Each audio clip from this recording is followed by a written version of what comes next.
Hello, friend. Welcome back. I have a great episode today all about emergency savings. How much should you have saved up for an emergency? And I have different sources that I am going to discuss with you and what they recommend, different professional sources, and then some tips at the end just to help you if emergency savings is something that you need to continue building. So let's jump right on in to this very important topic. All right, let's talk all about emergency savings today. So I have different stats with some different sources I'm going to go through on really a variety of recommendations. If you do an internet search, you'll get all kinds of answers. So there's really no right or wrong. It's what you feel is most important for your family. But the biggest takeaway, as well as you'll see, is these are all different recommendations.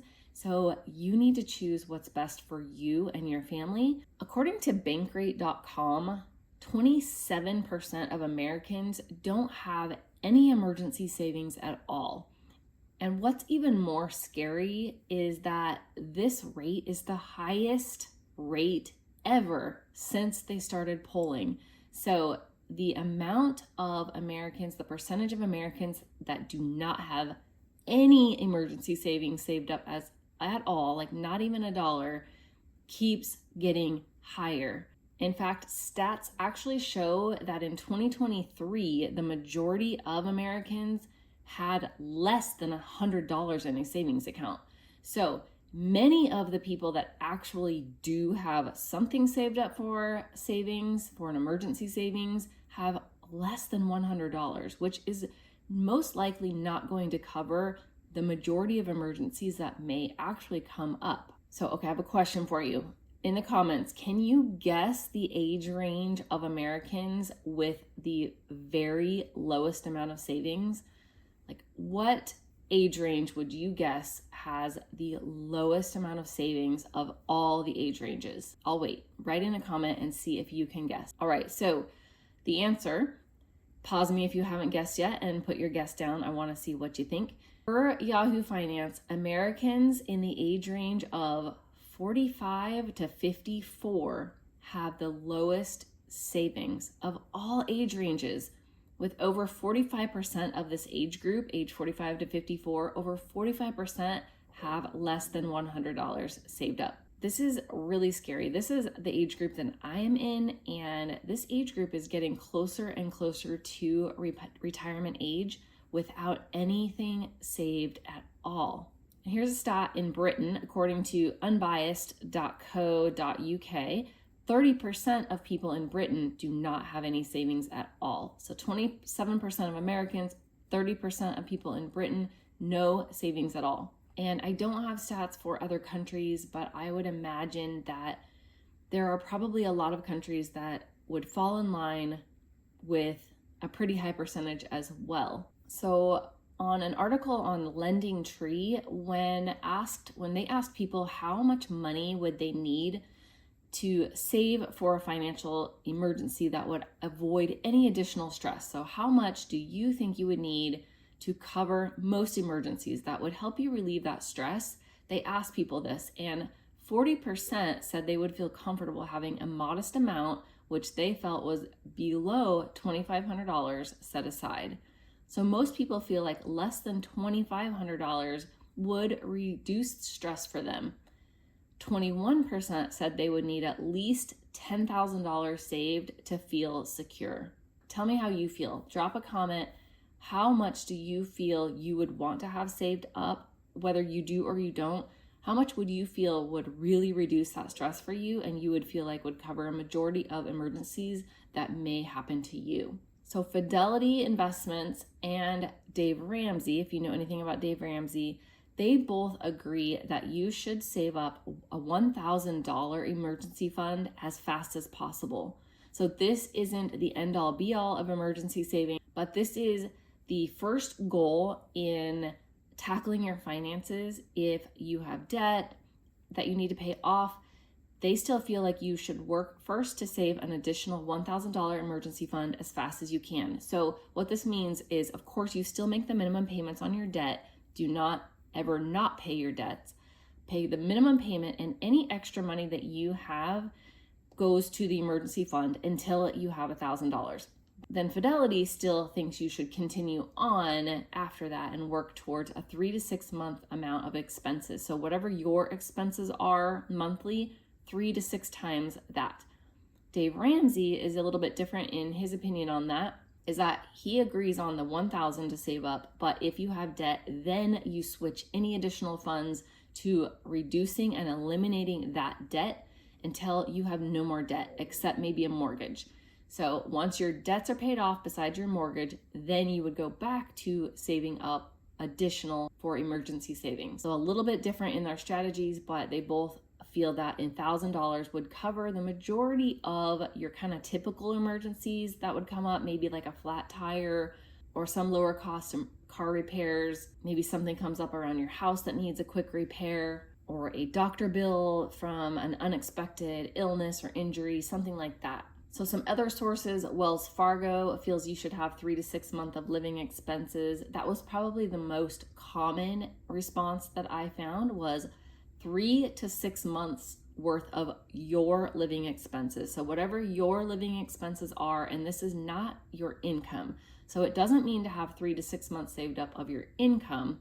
It's how much it actually costs you to live each month, which hopefully that is less than your monthly income. Whatever that costs, 3 to 6 months of your living expenses. A senior wealth advisor at Citi Personal Wealth Management recommends at least 6 months, possibly more, of your living expenses.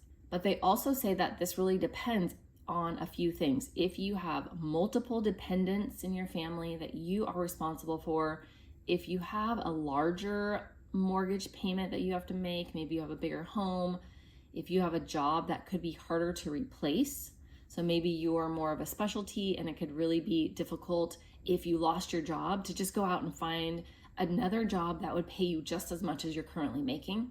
If you just have larger expenses in general, maybe you are currently paying for children in college, maybe you pay for elderly parents to be in an assisted living home. There can be a lot of different scenarios with this, so those are some things to take into consideration. And they actually recommend you may want to go, instead of 6 months, save up all the way up to 12 months worth to have saved up in case of an emergency.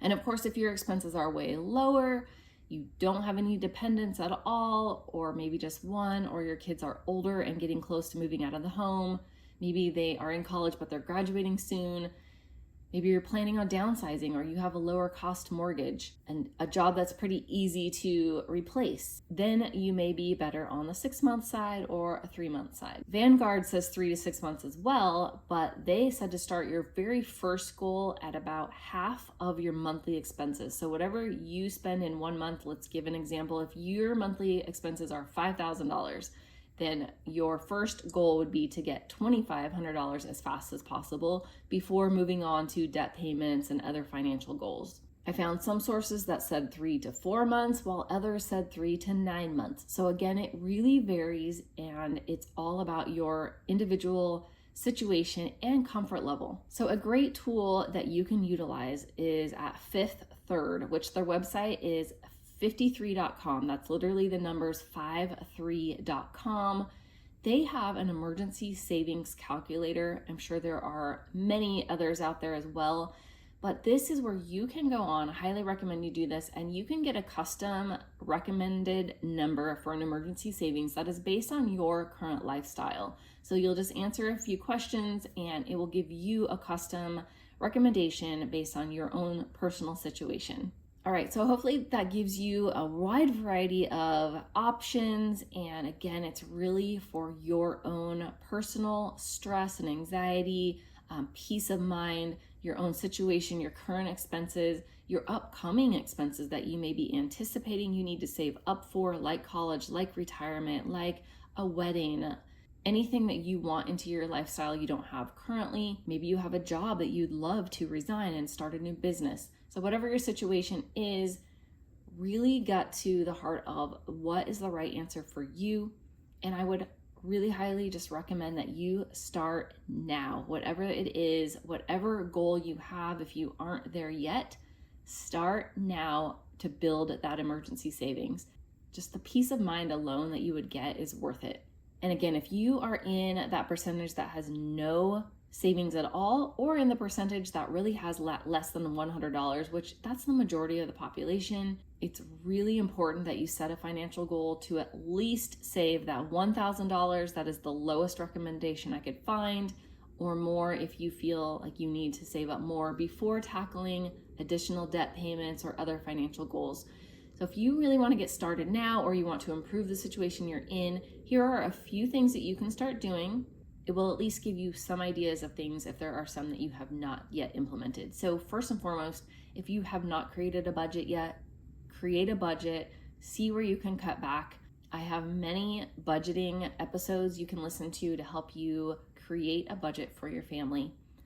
And make sure that you include emergency savings as a category on your budget. I have a great episode on creating a zero-based budget, which automatically has you spend every dollar. So you would allocate to your financial goal categories, which would include emergency savings or debt payoff. And that is episode 17 if you want to go back and listen to that one. But I do have several on budgeting.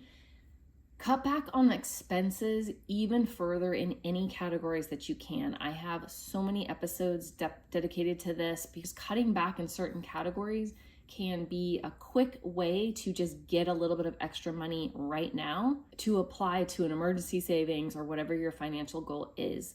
Another important thing is to not add any further debt and make debt payoff a priority. So again, maybe start with that $1,000 emergency savings and then work on paying off debt next, because it is costing you a lot of money to have that.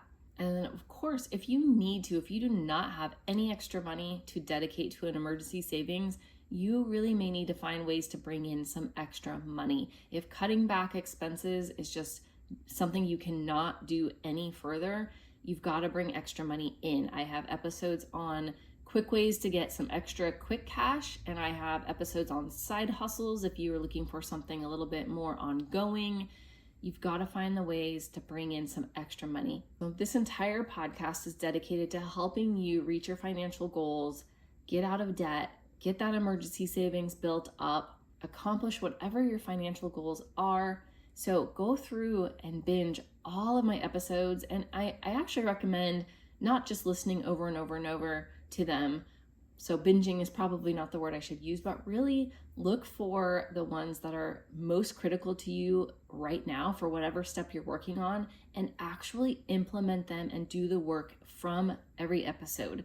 I think you'll find that over time, little by little by little, you will continue to improve in your finances more and more. So I'm here for you. I'm cheering you on, and you can do this. You can get an emergency saving for your family that you feel comfortable with, that works with your lifestyle.